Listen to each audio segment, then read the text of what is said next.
With Aweber landing pages, there are a couple ways you can add video. One way is using the video element. Just drag it on over, and then paste in your YouTube or Vimeo URL. And that easy, your video appears on your landing page. I wanted to show you one other way though, in case you wanted to add a playlist.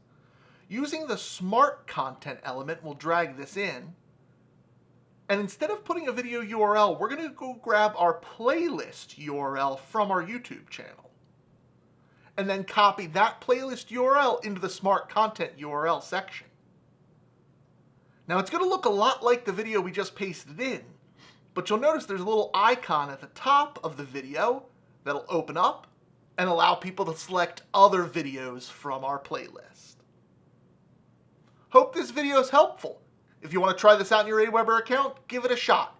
It's absolutely free to sign up.